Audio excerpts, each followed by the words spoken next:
Yeah, just on behalf of West Virginia University, just excited to be here in Dallas. We've had 3 good nights, and obviously at this point here, time to start winding things down in preparation for the game. I think it's going to be an exciting matchup. Two winning programs that have an opportunity to be able to compete and finish off the 2017 season. Coach. Yes, to echo what Coach Hogan said, we're excited to be here. Appreciate the invite. Players have had a great time so far. The accommodations have been fantastic. Practice facilities, everything first class. So it's been a great experience so far. Congratulations to West Virginia on a very good season. Outstanding opponent. Be hopefully a great matchup. And we're excited to get the game going. Just, like I said, excited to be here. One more quick note, when the coaches are done up here, we do have players from both teams that'll be available for one-on-one interviews on the side. On the Utah side, it's running back Zach Moss and defensive tackle, I'm going to get this right, Filippo Mokofisi. All right, and on the West Virginia side, we have linebacker Al Rashid Benton and fullback Elijah Wellman. Also, we have the Zaxby's Heart of Dallas Bowl Executive Director, Brant Ringler, here. And he's, Grant, if you want to wave, he's available also during the player portion of the press conference. So let's get started. Please raise your hand and we'll get a mic over to you and get this thing going.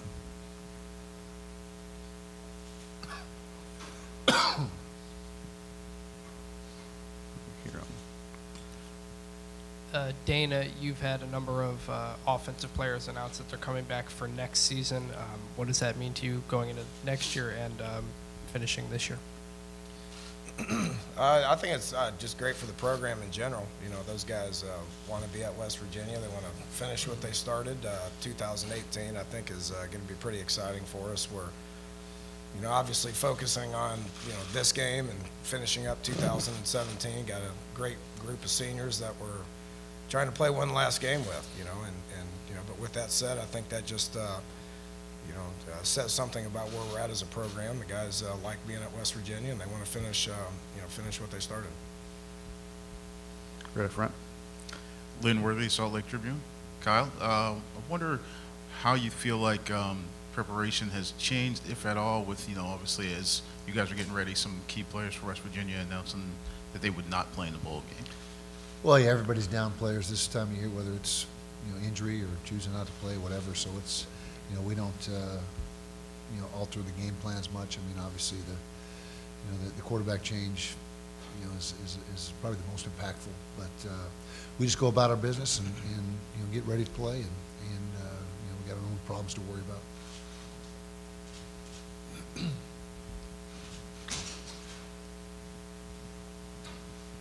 Larry Bump, Deseret News. Kyle, you've had great success as a coach in bowl games. What do you attribute that? Good players. It's all about players, and our guys have prepared historically very well for bowls and taken it very seriously. A bowl game is a chance to be rewarded for a good season, but also a chance to get another win on your schedule. And so, from way back, ever since I got to Utah, the bowl preparation has been very focused and very intense, and we practice just like we do during the regular season. And we go out there in full pads and get after it, and so I think it's really just the mindset of the players, and then it's really perpetuated itself. Each subsequent group is determined to live up to the standard that's been set by the previous guys, and they don't want to let them down. Right up front. Lynn Worthy, Salt Lake Tribune. Dana, I wonder how much you feel like these last couple of weeks have benefited you having this time with especially with the new quarterback stepping in. I mean, do you feel like that has changed what you guys have been able to sort of implement and get ready for, obviously with your starter? Yeah, we put in 3 or 4 new offenses. We've had all of about 8 practices, so you can get a whole lot accomplished in 8 practices. But in all honesty, it's been good for Chugs.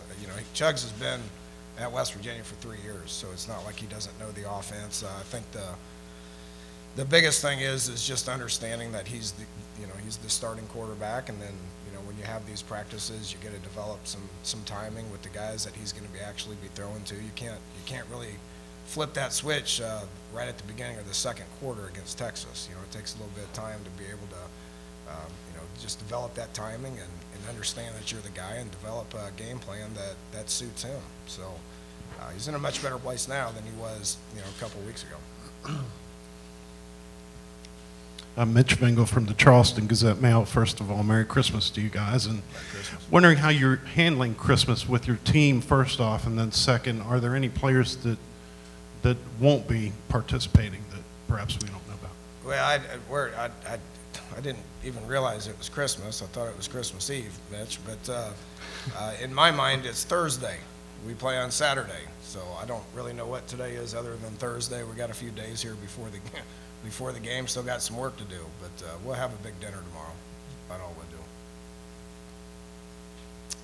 Yeah, we're you have a team dinner, you know, tonight, New Year's Eve, and then New Year's Eve, Christmas Eve, and then tomorrow as well with the team, and just make it as enjoyable as possible. And we're used to being on the road at Christmas. I think probably half the Christmases I've been at Utah have been on the road, so it's nothing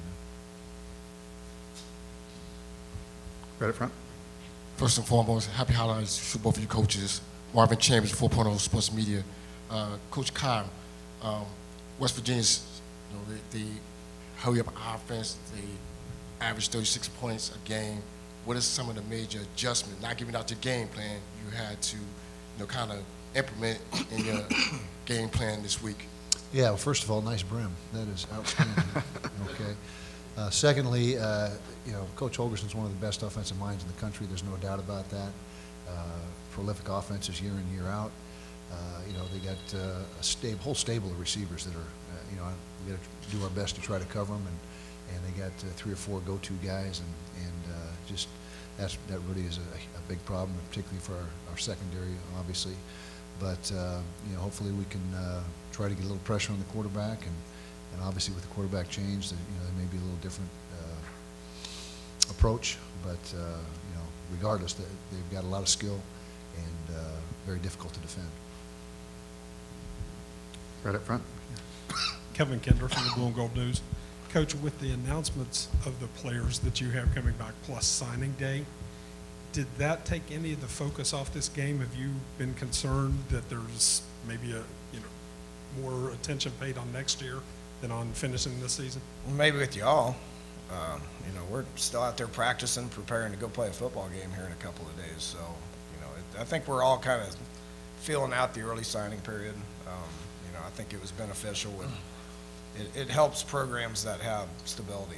You know, when you're looking at West Virginia, we got stability. When you're looking at Utah, there's tremendous stability. Coach has been there for 13 years now, and 15 years, maybe your whole life. Yeah, whole life. Been there for a long time. But programs with stability, I think it helps. You know, the ones that are complaining about it are the ones that just got the job. So, you know, I think that's positive, but it hasn't took the focus off of the task at hand, which is playing a football game here in a couple of days. So if you ask these players, I think on both sides, I think that's all they've been focused on. I don't know if they really had too much to do with who's coming back or who's leaving or who's signing or any of that stuff. They're focused on playing the game.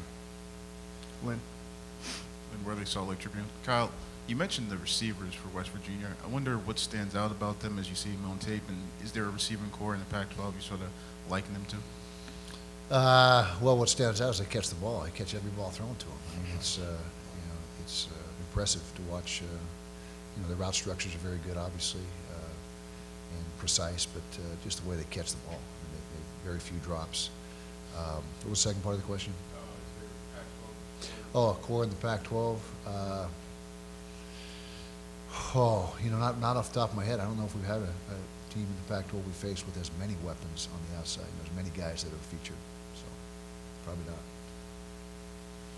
not. Chris Vanini with The Athletic. Kyle, how is Tyler doing with the injury, and what have you seen from him, his growth this year and his future? Yeah, he's 100%, and it's you know, his future. First of all, we got to get him a little bigger. He understands that. He's not a very big guy and got banged up pretty good this year, but we think he's a tremendous player, a very dynamic player. He was second in the Pac-12 in total offense this year as a true sophomore, and I just think his future is very bright. He's got 2 more years, but he's got to put some put some meat on that body, because he's, you know, the Pac-12 is a physical conference, as is all of Power 5 football, and you know, in order to withstand that pounding, his biggest challenge this offseason is to get bigger.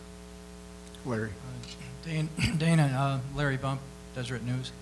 You've had multiple running backs over the last several years. And, does that kind of approach make it easier to withstand not having Justin Crawford for this game?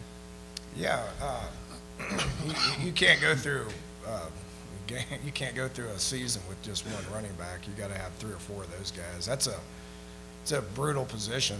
You know, you ask those guys to do so much. I mean, it's physical. You're asking them to, you know, get involved in protections and run the ball. They're taking a lot of hits, taking a lot of shots. So if you look back at you know, our season, Justin was quick to get 100 yards and then would replace him with the other 2 guys. So, you know, you got the, you know, 12th game, he decided to move on. That's fine. Wish him nothing but the best. But, you know, just like any other good program, you got a couple other guys that you can put in there that can carry the load. So, I feel like we're in good shape there at that position.